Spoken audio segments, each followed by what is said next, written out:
Welcome to the Dogs Podcast with your hosts, Blake Reneker, Justin Charles, and Josh All. Hey, what's up, Browns fans? Welcome back to another episode of the Dogs Podcast. Josh All, your host here toward the end of the week. I hope everything's going well for you guys out there. It's getting closer to the weekend, and we are within 3 weeks from today. Will be the NFL draft. We'll finally know who the Browns are going to bring onto this team, the new players, the new rookies for 2026. It's getting very exciting. It's been a long journey here through the pre-draft process and the offseason, a lot of speculation. I know the draft talk might be getting a little tired, a little overdone, but guys, we are almost to the finish line. Remember, we are doing live stream coverage of the first round on Thursday, April 23rd. Again, 3 weeks from tonight, kicks off the live stream 7:45 p.m. on YouTube. We'll also be streaming on Facebook and X as well for you guys that are on those platforms. Make sure you jump into the chat, but the primary chat that we're going to be following along with will be the one on YouTube, so you guys definitely want to check it out over there. So we'll be with you guys in the beginning to kick it all off. We will cover pick 6 or whatever pick we end up making when we're going to trade back. I would be surprised at this point if we don't trade back. That just seems to be what the Browns are putting out there, and they don't seem very infatuated with that number 6 pick. Now, this is also a team, a front office that thinks, whether sometimes it works or doesn't, that they are smarter than everybody else. You know, last year it was a lot of, let's put out all this Travis Hunter buzz. We love Travis Hunter. He's the guy. He's a unicorn. He can play both positions, this, that, and the other. And in the end, they were really just doing it to try to get as much draft capital compensation out of the Jaguars as possible. So that was a lot of misleading stuff. So maybe the Browns putting all this trade stuff out there, they want to trade the pick. Because the thing is, when you're putting it out there that you want to trade the pick, that you don't, like Andrew Berry, if we pick at 6 is kind of the way he labeled it during the owners meeting. If we pick at 6, we might not be picking at 6. Either they've already got some sort of trade verbiage in place with a team or a couple deals tentatively on the table that just need executed once we get to the draft. It could be possible, again, this is just speculation, that he's putting that out there so teams think that Cleveland's not really locked into anybody at 6. And lo and behold, we really are. And we're just hoping that, I don't know, some teams behind us get a little lackadaisical. Maybe there's a team or two behind us would be considering trading up ahead of us for if they thought we were sticking and picking at 6 and taking somebody specific. So we'll see. I have no idea what they're doing. I don't believe jack squat out of this organization. The front office, the owner, anything they really say is, it's whatever. Follow their actions. Don't necessarily follow their words, I guess, is the best way to do it. And as always, just follow the money when that concept applies as well. So today I got some voicemails I want to get to, and we'll dive into your thoughts, your opinions, your questions, and all that. And then we've got a Dog Pack Discord live episode scheduled in our private Discord tomorrow night at 8 o'clock p.m. So Friday this week, 8 p.m. for everybody that is a member of the Dog Pack. And if you want to join that, if you want to be part of our Discord community, head to jointhedogs.com, become an official Dog Pack member. It helps support the show financially. We really appreciate everybody who's in there helping us continue to grow and produce the best Browns content that we can possibly do for you guys. You get to interact with us, everybody else in the community, and you get to be part of the Dog Pack Discord Lives, which the next one, again, will be tomorrow night at 8 p.m. So jump in there, get on the show, talk to us, have some fun. It's a great place, jointhedogs.com. So today's first voicemail, this one is coming in from Connor.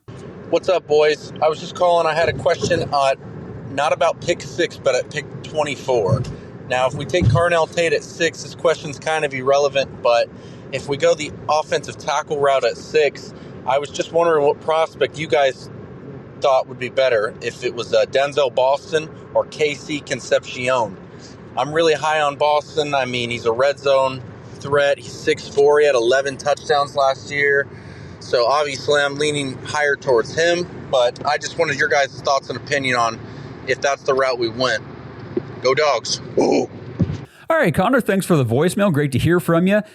Between Denzel Boston and Casey Concepcion, if those were the two choices the Browns were deciding between at pick 24, which receiver would I prefer?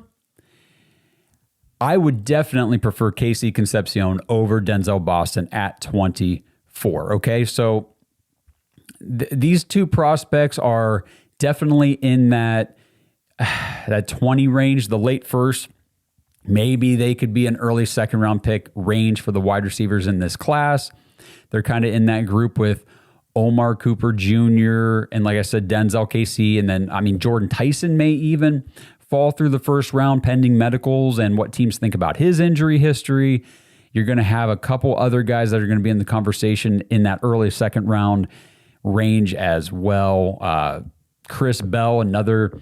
I like Chris Bell to an extent, but again, guys, I'm very leery of these injuries. I really am, because you see guys come back from injury and they can play like they did before the injury. That happens all the time, but it also happens where they don't, where post-injury, they're just not the same player. And if Chris Bell is any less the player he was before the injury, when he comes back, I don't think he's worth that second round pick, just because there's just red flags in his profile. But to get off of the Chris Bell, to come back to your question, Connor, I get distracted so easily, guys. But you know that. You guys have been following long enough. You know I can go on a tangent. Denzel Boston, Casey Concepcion. Give me Concepcion, and it really comes down to, one, his scheme versatility. Now, this is not in like an order of what makes him my preference, but I'm just going through my list here. Scheme versatile. He ran 35% of his routes out of the slot last year, 65 out wide. You can line him up all over the field. He dominates in yards after the catch, had 440 and a 7.2 yards after catch per reception compared to Denzel Boston's 4.9. Their yards per route run is essentially the same, 2.46 for Concepcion, 2.44 is Denzel Boston. Now, obviously, Boston has the deeper ADOT, average depth of target down the field, at 14.4, but Concepcion is at 12.3, not that far below him. So for a scheme versatile player who specializes in yards after the catch, he gets targeted down the field. So he's really a versatile player. Now, the drops issue is what has been the bugaboo about Concepcion, but a lot of the analysts that I listen to and I read, they're not concerned about the drops, because they think that is something that can really easily be cleaned up in his game. Both these guys are good contested catch players, so that's good to see. And again, missed tackles forced, 14 for Concepcion, just 7 for Boston. So Concepcion is a guy that can win down the field if you need him to, but he wins in other areas of the field as well. He dominates over the intermediate area of the field. He dominates zone coverage, which again, the NFL, I think on average is around like 70%. Defenses run zone coverage that amount of the time. You need a guy that can just slay the intermediate area, beat up on zone coverage, find the soft areas, come back to the ball for your quarterback, and make plays after the catch. For me, it's Casey Concepcion over Denzel Boston, easily, in my opinion, at pick 24, if those are the options. But thank you for the question, Connor. Really appreciate it. And now we'll move on to the next one, which is Justin. Of course, we can never do a voicemail show without hearing from our boy Justin from Jersey. So let's hear what he has to say. What's up, Dog Podcast? Responding to your question from last voicemail regarding Fano. If you look at film, you can see he's played the left side there, so actually has experience, and he's very athletic and great with pass blocking, which we need, pass protection. He actually allowed 0 sacks his final season. He played left tackle his freshman year at Utah, I believe. I mean, you could put Zion on the left side possibly, but I think Fano is a better fit than you're thinking. We just need a dude over there, really. Magoyo's a great player, but he's only on the right side, even in college, really. Not really an experience at the left side. And if I'm picking between Magoyo or Fano, I'm taking the highly athletic guy that has actually played the left side and is enthusiastic about it. I would also take him at 6 because I think there's a higher chance that Cooper Jr. is available at 24 than Fano is, actually. I think the Lions might go for Fano over Freeling. Also want to reiterate that Fano should be picked only if Love and Tate are not available. But I don't know. It seems like we might be gearing towards something in the next draft. But that's my thoughts about, this year. Go Browns. Ooh. All right, Justin, thank you again, as always, for your voicemail. Look, like I said in the last episode, I'm not saying that I don't like Spencer Fano. I think that he's going to be a good lineman in the NFL. I'm just not 100% convinced it's going to be a tackle. You can draft him, you can put him at the left tackle spot, and we'll see what happens. Remember, the Patriots took Will Campbell last year at 4 overall, I believe it was, expecting him to be their left tackle. I mean, he was touted. He was the top tackle in the class, all this stuff. And when it came down to crunch in the playoffs against the best edge rushers, against the best talent, the defensive schemes, those short arms and lack of length, despite his athleticism, really showed up. That's the concern with Spencer Fano. I just still believe he's going to end up playing guard at the NFL level. Doesn't mean he will. Doesn't mean I'm right. That's just my belief. And I really am not changed. I can't really just change my mind on that as I see him. But again, I do think he's a good lineman. And I agree with you. I'm glad you put that in at the tail end of your voicemail. I'm not taking any lineman in this class over Carnell Tate, except for Francis Mauigoa. I know you said in your voicemail that you'd rather have the athletic guy who's played left tackle before in college over Mauigoa. But for me, with pick 6, and if you want to talk about best player available, positional value, that kind of stuff, it's not a strict and hard and fast rule, but they need to be factored in. And to me, Francis Mauigoa will be I'm trying to figure out how to phrase this. I think his ceiling is perennial Pro Bowl type of player. Maybe he gets an all-pro or 2 over his career if things really hit, if he really reaches his ceiling. He's got that in him. Yes, I do believe it will be at right tackle. I don't know about making the switch to left. I'm not saying he can't, but his body type, his play style, he's not the most athletic, the longest, most lengthy, lean, fast kind of tackle. So I don't know if moving him, I see people all the time, well, draft Francis Mauigoa and put him on the left side. It's a different position. You know, you don't just look at right tackle and left tackle as, well, they're the same thing, just on different sides of the ball. You do need a different type of athlete at the left tackle spot than what you do at the right tackle spot. And I just don't know if Mauigoa is that. I think he is a right tackle. I think that's where he'll play in the NFL. And I think he'll do a very good job. I think he's going to be a very good tackle.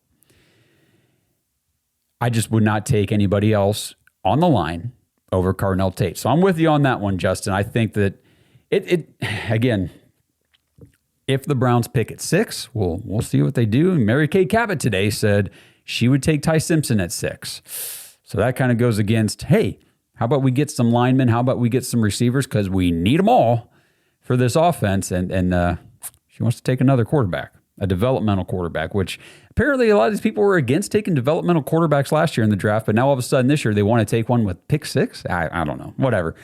You guys let me know in the comments what you think about that whole situation as well. But Justin, actually, I think I got another voicemail from you. So we'll be hearing again from you here in just a few minutes. This episode is sponsored by Surfshark VPN. Browns fans, do you ever feel like the internet is watching your every move? Yeah, that's because it is. Your browser is able to watch and store your digital activity, but you can put an end to that using today's sponsor, Surfshark VPN. A VPN is a virtual private network which allows you to mask your real IP address, essentially meaning that your online activity is no longer being tracked. You ever wonder just how much of your personal information is floating around online? Every click, every scroll, every late night mock draft that you do, all your data can be logged, tracked, and sold. With Surfshark, all that data stays with you. When I'm connected, Surfshark encrypts everything I do online, so even my internet provider or nosy advertisers, they can't see what I'm doing. And Surfshark doesn't keep logs, like at all. That means even if someone wanted to see what I've been up to online, there's literally nothing to show them.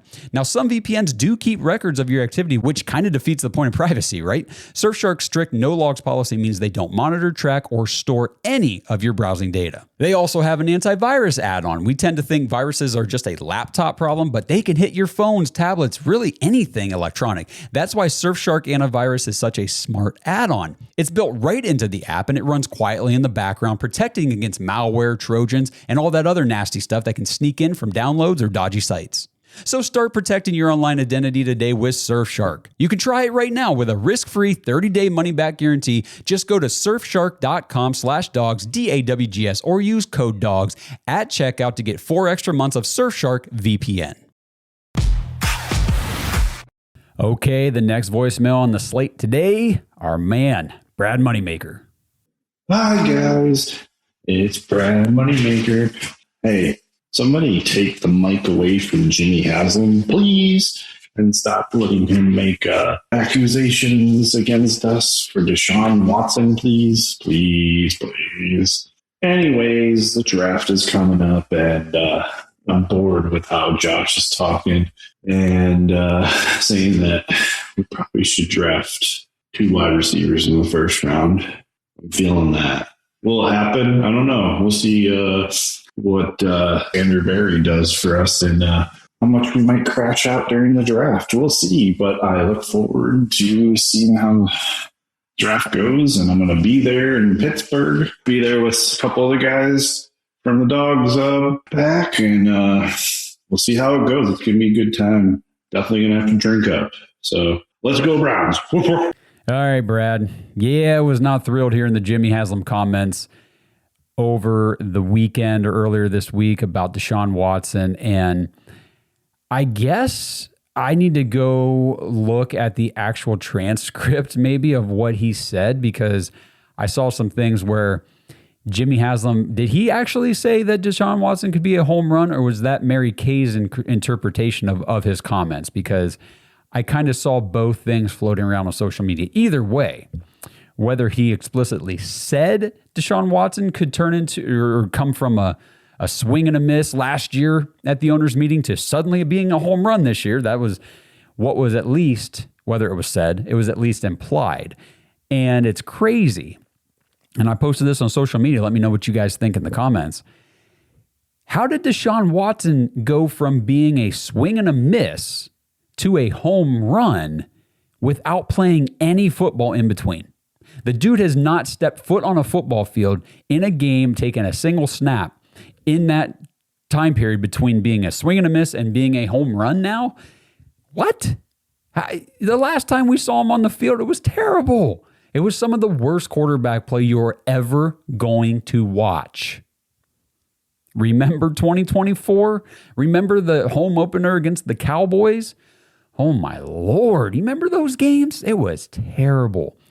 That 2024 season, oh my gosh, what a freaking disappointment. And now all of a sudden, after rupturing his Achilles twice, getting it repaired twice, now he's suddenly going to be a home run? No. This is Shedeur Sanders' team. This is Shedeur Sanders' opportunity, unless the Browns do something crazy, and in my opinion, kind of stupid, and use like the 6th overall pick on Ty Simpson. You need too many things on offense to take a swing like that, to use that sort of a value pick. The value, it's a top 6 pick, and then if there are, 300 or so picks going to be made, 250, whatever it is, and you get to make the 6th one. You basically have your pick of the freaking litter of all the prospects, minus 4 guys, because Fernando Mendoza won't be there, so it's just there's 4 guys that are going to go before you. That's it. And then it's open table for you. And you want to take a developmental quarterback who's had a handful of good starts in college? I don't know. Crazy pills out there right now, it seems like. But Brad, thank you. I'm glad you're on board with the 2 receivers in the first round thing. I would do it. I think the value is there with these guys. Again, if you can tell me the Browns come away with Carnell Tate and KC Concepcion, that's a wide receiver core I can get excited about watching on Sundays. Jerry Jeudy can be your wide receiver 3, and he can kind of switch in and out with these other 2. The thing is, now you got 3 receivers you can kind of play all over the field, especially swapping in Concepcion inside, outside. Jeudy goes inside and outside. Tate's primarily on the outside, but he could go on the inside and play the intermediate area too. And then, you sprinkle in, well, not just sprinkle in, but then you infuse that rotation with Harold Fannin Jr. And then you rotate behind those pass catchers, your Isaiah Bond, maybe Cedric Tillman gets on the field if he's not concussed or has a hamstring or can't catch, whatever his deal is. Okay, I'm looking a little more forward to watching these games with that skill position unit. I saw the clip from the Carr brothers, Derek Carr and his brother David. They have a podcast, and I think they were going through and making picks, doing their kind of mock draft simulation for the first round, and they got to the Browns and said they both agreed pretty vehemently. Carnell Tate. This team, I mean, Derek Carr, this team needs a wide receiver.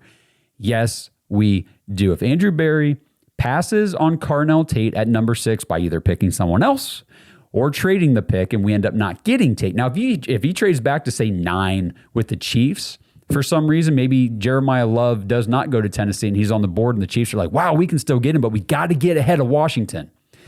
And you can go to 9 with the Chiefs. They come up and take Love. Then you just got to pray to the good Lord above that the Commanders and the Saints do not take Carnell Tate if you go back to 9. Because if you go to 9 or any further, you're basically taking yourself out of Carnell Tate. Because he will go to Washington. He will go to New Orleans if Jeremiah Love's already gone. That's the way I see it playing out. Those two teams have been connected to Tate. I think they could really use another wide receiver on those rosters. Funny enough, it would be the second Ohio State guy to be their top receiver on both, with Terry McLaurin being in Washington and Chris Olave in New Orleans. Take the freaking Ohio State receiver, Andrew Berry. Don't outsmart yourself and be stupid about this, which I am worried about, as you guys know. But Brad, thank you for that voicemail. Appreciate you as always. Let's kick it over here. We've got a voicemail from Fake Burns, or as he likes to be called by his friends and family, his God-given name is Zach. What is up? It is Zach, a.k.a. Fake Burns. I just want to start this message off by saying congratulations to Blake on the birth of his second daughter. Josh said it recently on one of the episodes he came out with. So if Blake doesn't happen to be on the episode this gets played on, just pass my congratulations over to him and maybe get her interested in a different NFL franchise so she doesn't have to worry about years of misery with this one. But no, seriously, congratulations to Blake. And I kind of want to change the topic on this message. I know we've been talking a lot about the draft and free agency recently, but I kind of want to talk about the new stadium. I kind of want to know what everyone's thoughts are on that. Not just the host of the show, but just kind of everyone in the dog pound. I personally am a big fan of it. I'm really excited for it. I like how it's like supposed to be like a city. Kind of get a cool hotel room, stay the night there beforehand, get up early, go to the game, pregame a little bit with a tailgate with all the other fans. A lot of money for Cleveland because it'll be in a dome. You can host a lot more events with that. And I feel like the cold games will just be more bearable and fun to watch. I hate the saying that the lake and the cold front is our 12th man on the field because it has not helped us at all. Like a lot of this roster, it needs to be cut if that's the case because I think we've had, 2 winning seasons in the last 20 years? So where has that 12th man been? Non-existent in my opinion, but just want to know everyone else's thoughts. Go. Oh, Zach, that's hilarious. Yeah, man. The weather in Cleveland must have a seriously big dead cap hit that we just keep spreading and pushing, kicking the can down the road because we just cannot cut that MFer from this roster. It has not helped us one bit. There is no home field advantage with the weather. And anytime people are, well, this is football weather in Cleveland, this is the way it's supposed to be played, it gives us an advantage against those teams from the South and the warm weather states. And that's what happened in 2024. Did the Miami Dolphins not come up here on a frigid December day and beat us?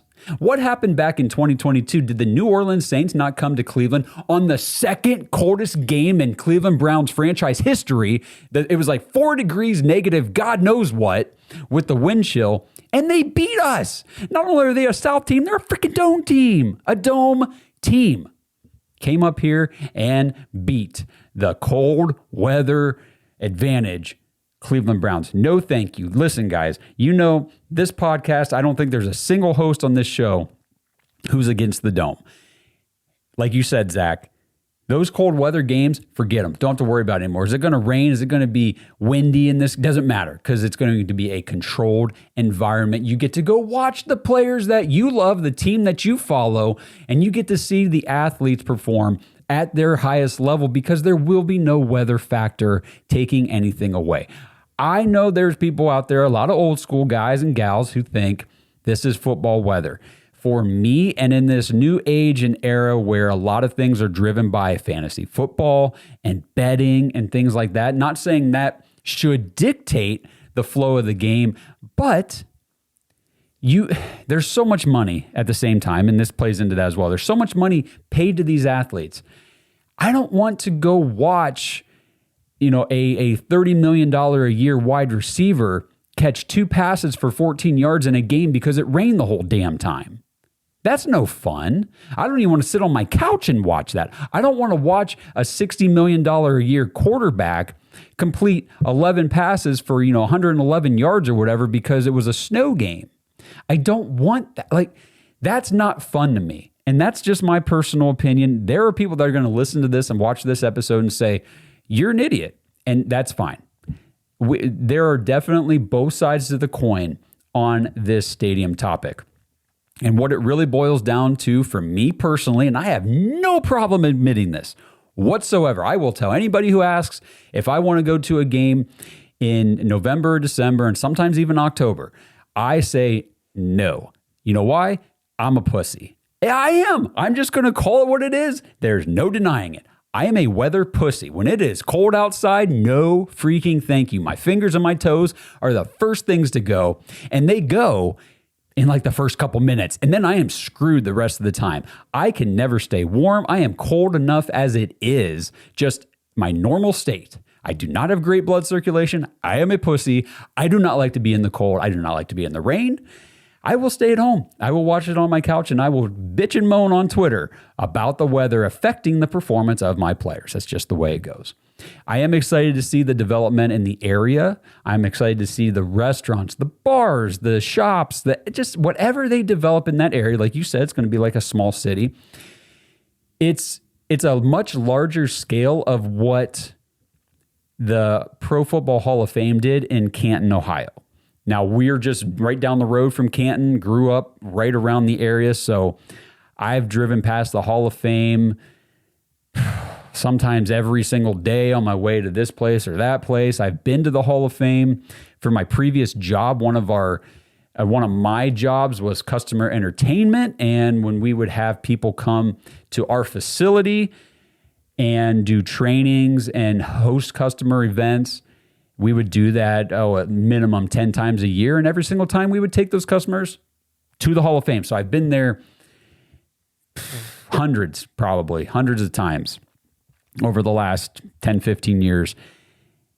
And the way that the Hall of Fame city, Hall of Fame, I guess it's Hall of Fame Village, has started out from just an old, rickety, fallen apart Fawcett Stadium to this new NFL caliber, stadium that's up there now with the restaurants and the convention center and all the stuff they're still planning to do is really cool.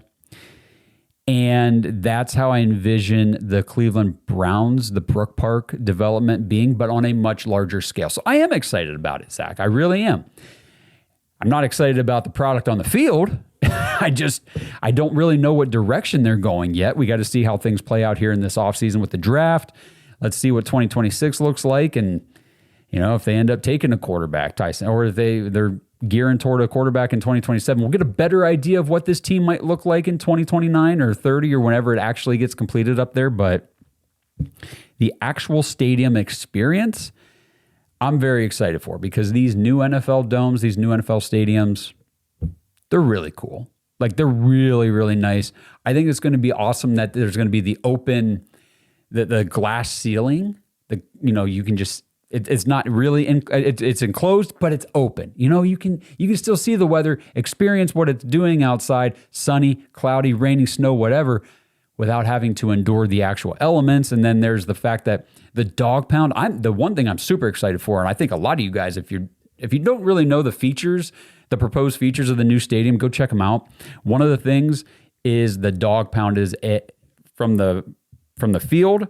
And remember, this new dome stadium is going to be recessed down into the ground from ground level. So from the ground all the way to the top stands, the dog pound is supposed to be one entire section. It's going to almost be a wall of dog pound fans. And the way the architecture is for the sound in the stadium, with the way the ceiling's sloped, with the glass, everything, The dog pound, the sound from the dog pound, the cheers, the roars, the barks, everything is supposed to just absolutely escalate across the stadium. And the other thing that's going to be really cool, it's going to put fans at the, how do I want to word it? It'll have the closest seating to the actual field of any stadium in the NFL. So it's trying to get fans more immersed in the game, get you closer to the action, and also to transition and translate the fans and their cheering onto the field, onto the players, around the entire place, and really create an atmosphere that's going to be unlike any other in the NFL. At least that's my understanding of it. And that's what I'm excited to see how it all comes out. So let me know what you guys think. I know there's going to be people who are listening to this saying, I hate the dome. I want the lakeside. I want the open stadium. That's fine. That's fine. I don't think you're wrong. This is my personal, Zach asked, this is my personal thing, but he also wants to hear from you guys. So please, in the comments, let us all know where you are on the dome. Hate it, love it. What are you excited about for it? What are you going to miss about Huntington Bank Stadium on the lake? Let me know what you guys think, Zach. Appreciate your voicemail, man. Great topic of conversation and something that is going to be a really cool thing to be talking about here as the next few years go by.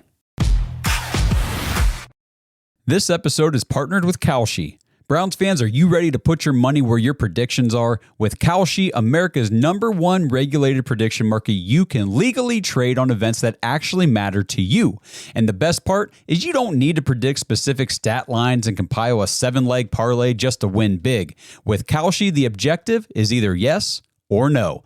Will Shedeur Sanders be the Browns' Week 1 starting quarterback? Will Fernando Mendoza be the first overall pick in the draft? Will the Browns make their pick at 6, or will they trade out of that spot? And in other sports, will the Cavs win the NBA Finals? You can put your money on these predictions and more with Kalshi. If you want to try it out, Kalshi is giving $10 to anyone who signs up at kalshi.com/dogs and trades $100. Get away from disadvantageous sports books and dive into real-world outcomes with real-time odds and real payouts. Head over to Kalshi, KALSHI.com/dogs, DAWGS, or just click the link in the description to get $10 when you trade $100 with Kalshi. Because why shouldn't you get paid for being right?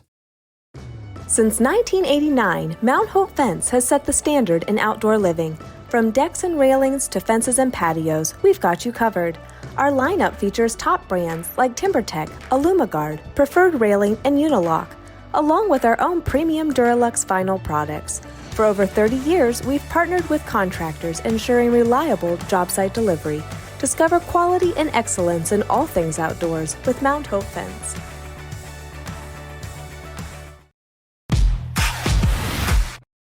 Okay, and this is the last one for the day. As I said, we had a second voicemail here from Justin, so let's hear what he's got to say. What's up, Dog Podcast? It's your friendly Browns fan out here in New Jersey. Can officially say I'm an elite member of the Dog Pack, so super excited to embark upon that. You know, I've been chiming in here scenarios if the Browns don't take Tater Love, which if either of those two on the board should be a no-brainer. You take them. You know, if they're both on the board, take Tate. If Tate's gone but Love's on the board, take Love. I like them both over the linebackers, Caleb Downs, and any of the quarterbacks. So, and I announced my reason why my last voicemail. If we do go linemen, why I would personally go with Fano. Some people disagree with that. That's okay. But another route we could go, which I've brought this up before a while ago, is that we could go 2 wide receivers in the first round, which I also love. And say we don't go Fano, the lineman route with the number 6 pick. Someone I would like to go for going 2 wide receivers, I would go take Mekhi Lemon early and then go after Omar Cooper Jr. with the 24th pick. So we come out of the first round with Mekhi Lemon and Omar Cooper Jr. I think that's a huge win. Anyway, I just wonder what your thoughts are on that. Go Browns. Hoo-hoo. All right, Justin, thanks again for the voicemail. Yes, Justin did just join the Dog Pack community at the elite tier, no less. So thank you so much, Justin. Really do appreciate that. Appreciate your support. Appreciate you constantly sending in voicemails, interacting, engaging with the show. And giving us topics to discuss here with everybody else in the Browns fan community. It's awesome. So again, go to jointhedogs.com if you want to be like Justin and get into the dog pack community. It's a great place to be. And one thing I want to touch on here briefly, because I've got a larger segment once again coming up next week about this player, but Jeremiah Love, if Carnell Tate is gone, say the Giants or the Titans take him before we're on the clock, but they do not take Love. I know, I get it. I hear it all the time. You can't take a running back at number 6. There's a very good chance that running back is going to go at number 4 or number 5. Yes, you can take a running back at number 6, especially when it's not just a running back. So I keep trying to tell people and remind people, you can't look at Jeremiah Love and focus on the RB. You can't look at those 2 letters next to his name in any sort of prospect listing and say, well, he's just a running back. You can't take him at 6.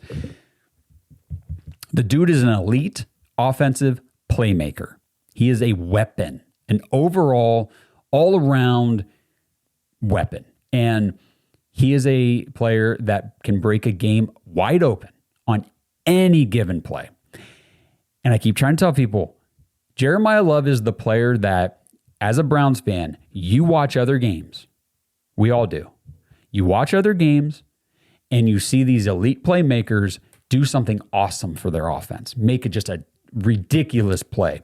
Put a move on a guy, and they're gone. Gone. And it's like, wow, why can't we ever have that type of player? Jeremiah Love is that type of player. Speaking again, here we go. Again, I didn't listen to these voicemails before I did the show, so I'm kind of just doing this on the fly and reacting as I go. But Justin also brought up, again, the 2 wide receivers in the first round. Number 1, I want to make it very clear, I do not believe that's even possible for the Browns to do. I don't think it's in their wheelhouse. I don't think Andrew Berry has it in his guts to make that sort of a commitment to the wide receiver room. He hasn't so far over 6 years. It is a unit. And this is what's mind-boggling to me for as freaking analytical as the Browns are, how much they base their decisions in the analytics of football. You've got a premium position that every good team you see has elite, at least one elite player, if not, a couple very, very good high-level players at the wide receiver position. And the Browns, for some reason, this Andrew Berry-led front office looks at that position and says, we can bargain bin shop there. Yeah, we can get some deals. We don't need to invest anything big into this wide receiver room. We'll go out and flip a 5th for Amari Cooper. Okay, that was a nice move. It lasted for 2 years. We need a little bit more sustainability at the wide receiver position than just a 30-year-old Amari Cooper for 2 seasons. Again, that was nice. It was not anything geared toward longevity at the position. You want to go flip, what was it, a 4th or something for Jerry Jeudy? Let's see. Do you see how that has worked? No consistency whatsoever. The highest investment was a 2nd-round pick for Elijah Moore. Come on, Andrew Berry. Give us freaking receivers, dude. I'm getting so tired of watching this offense going, well, we only had a receiver. Every freaking year just pisses me off. Come on, man.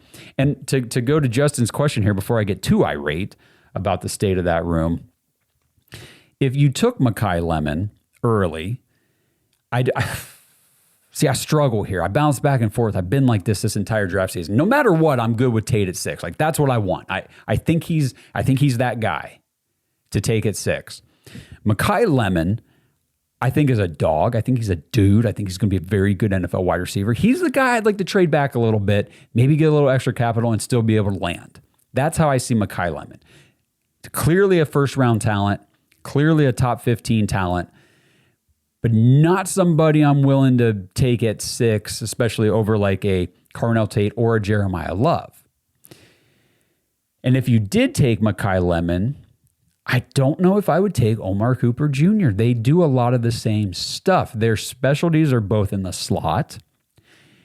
And I'm not saying they're slot-only receivers. They can both play outside when needed to. But their primary area of dominance and their highest ceiling success rate is going to be in the slot. Well, you can only put one player in the slot on a given play. I don't know if I would take Mekhi Lemon and Omar Cooper Jr. They both excel at yards after the catch, getting open, making plays with the ball in their hand. I feel like if you take one, you need to try to diversify your wide receiver portfolio just a little bit with the second one. So that's where like a Mekhi Lemon might pair up better with a Denzel Boston, or a guy that I need to do a little more work on because I'm just not there yet. But I know a lot of the people that specialize in wide receivers are very high on Chris Brazzell out of Tennessee. I know, scout the player, not the helmet, all that kind of stuff. But it's really hard not to sit here and be like, Ohio State receivers are freaking awesome every year, and Tennessee players never are. We already have one on our team, and he's not. But I will lend a little benefit of the doubt to Chris Brazzell and the guys that actually scout these wide receiver positions and say, look, this dude is different. A guy like Brazzell, a guy like Boston might pair up a little better with a Mekhi Lemon, just like on the reverse side of things. Carnell Tate would pair up a lot better with an Omar Cooper or Casey Concepcion than he would another Denzel Boston type of wide receiver. So that's kind of my thought process on it. Maybe I'm off base. Maybe who cares? Just take the best receivers, even if they do overlap. That's a plan too. Either way, I don't anticipate Andrew Berry taking 2 in the first round at all. 2 in the first 3 picks, I would love that. I still think that might be a stretch. I just don't know, guys. I am tempering my expectations for wide receivers in this draft strictly due to Andrew Berry's resilience to taking or investing anything of substance into that position over 6 years. So he's got to break that trend for me to actually start buying in to him taking that position seriously, unfortunately. All right, guys, that's all the voicemails for today. Oh, actually, you know what? I'm not wrapping it up yet. I'm not. I do have a couple messages here from the website. So again, that's another thing you can do. If you want to leave these voicemails, get on the show, get reactions, all that kind of stuff. It's thedogspodcast.com. Tap leave voicemail in the drop-down or up in the main menu. And then there's also an option where if you don't want to record your voice and send it in, you can just type up a message and send it in. And this first one is from our girl Stacy in the Dog Pack. She says, what do you guys think about bringing Josh Dobbs back and having him be a part of the quarterback competition? I don't know, Stacy.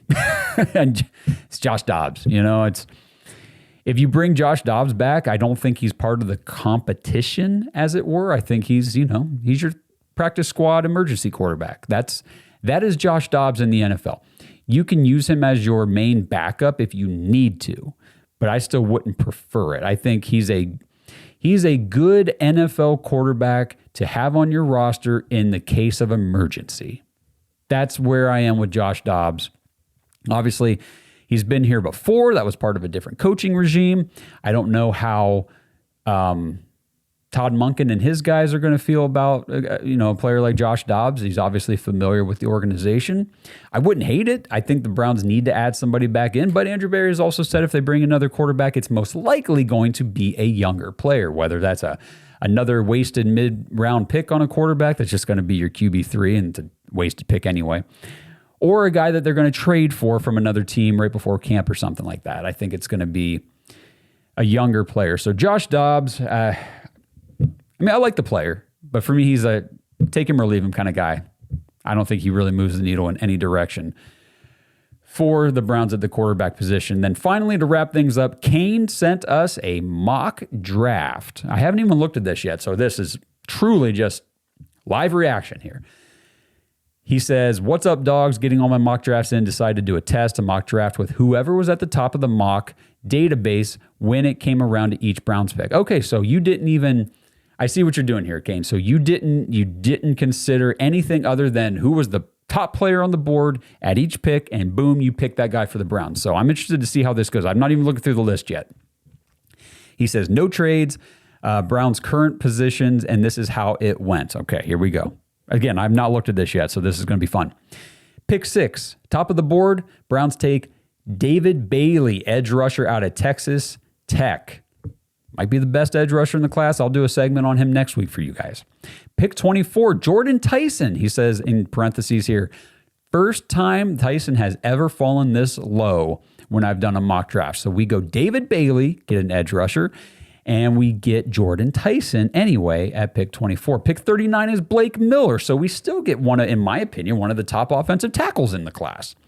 At 39 in the second round, pick 70, D'Angelo Pons.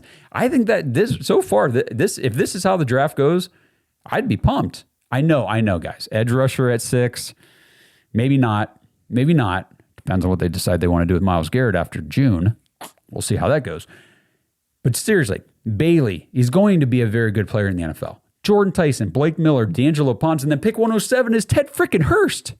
Okay, I'm getting on board with this mock and the way it fell for you, Kane. This is a cool exercise. 141 was Justin Jolly, Ted Hurst, wide receiver out of Georgia State. And then Justin Jolly, tight end out of, NC State? NC State. Brennan Thompson, so you're getting the wide receiver out of Mississippi State, and then we'll just end it here, Tacario Davis, cornerback out of TCU. Damn, dude. Good job, Kane. Maybe we should just send this to Andrew Berry and say, hey, man, just whoever's the top player on mock draft databases board when the Browns are on the clock for real, just take that guy. David Bailey, Jordan Tyson, Blake Miller, D'Angelo Pons, Ted Hurst, Justin Jolly, Brennan Thompson, Tacario Davis. What I like about this is not only did the Browns take 2 receivers, they took 3. And one of them was Jordan Tyson, who, again, I do think he's the 3rd best receiver in this class. Hell, guys, I don't know, man. I'm so torn on Jordan Tyson. I might even have him at 4. I might have Concepcion over Tyson. It's definitely Tate Lemon for me. And then it's kind of a toss-up for Tyson and 6'7". It's kind of a toss-up for Jordan. I'm sorry I just did that, guys. I know. Just tear me apart in the comments. What an idiot I am. I'm way too old for that. Anyhow, Jordan Tyson, to me, with the injury history and a lot of the film work that I've listened to, guys breaking down his tape, like him, but say he doesn't really do any one thing elite. And one thing that has been kind of a common theme across Jordan Tyson breakdowns that I've listened to and watched might be a little soft.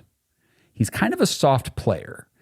There's not a lot of fight. There's not a lot of physical dominance in his game. He's more of a finesse guy, and I just don't know. I want a little bit of toughness in my players, and I think we've already got a soft wide receiver in Jerry Jeudy, and you see how that works on the field.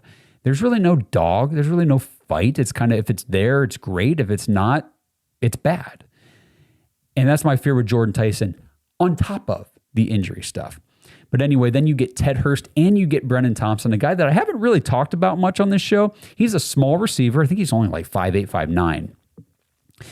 And here we go with the 40 times. He was super fast. What was he, 4.2 something at the combine, but he can actually play the wide receiver position, unlike another super fast guy, Anthony Schwartz. So getting Brennan Thompson at 146, I think would be a lot of fun for this offense, especially if you already had 2 other receivers in the draft. So, Kane, thank you for sending in that mock, and I thought that was pretty interesting. Pretty interesting way to do it. Let me make sure I didn't miss any other messages from the website here. I don't think I did. Okay, so that's it. That's everything for today's show. I'm glad you guys tuned in. Thank you for watching. Leave me a comment. Drop us some thoughts and notes in the wherever you're watching, listening. We appreciate you guys everywhere you are. And again, jointhedogs.com if you want to join our Discord dog pack community and help support the show. We will be with you guys again in that Discord tomorrow night live. 8 p.m. It'll be me, Justin, and Kenny. At least that's the plan right now because, of course, as Zach said, congratulations to Blake on the birth of his second daughter, and he will not be joining us, and I think that is okay. I don't really need to get him on probably 2 hours of sleep from the hospital. So the 3 of us, we will hold down the fort. We'll have a lot of fun talking to you guys in the Discord show tomorrow night, and for everybody else, we'll see you guys in the next episode. Let's go, Browns. Thanks for listening to another episode of the Dogs Podcast. Make sure you subscribe on YouTube and follow us on Twitter at The Dogs Podcast. Get your thoughts on the show at thedogspodcast.com.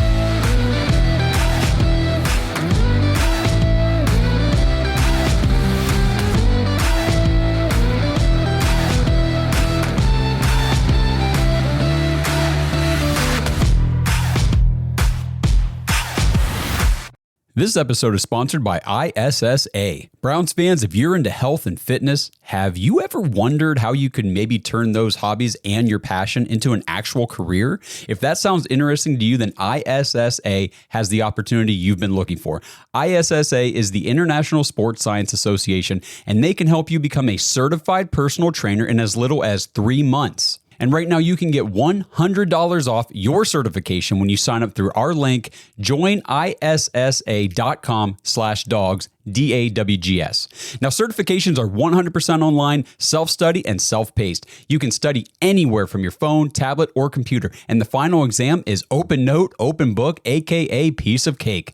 Except you fitness nuts probably don't eat a ton of cake, so let's just call it a piece of delicious protein bar. And ISSA has the #1 job guarantee in the industry. If you get certified and sign up to be a certified trainer with ISSA, you have a job guarantee or your money back. ISSA has over 10,000 gym partners that have over 73,000 open jobs for trainers right now. And you don't need a 4-year degree or a 2-year degree. You just need your certification to qualify for these jobs. So what are you waiting for? With certification this simple, there's no excuse not to pursue your passion and become a certified personal trainer today. Get $100 off your certification at joinissa.com/dogs. You've wanted to make a change long enough. Now it's time to do something about it. That's joinissa.com/dogs for $100 off your personal trainer certification.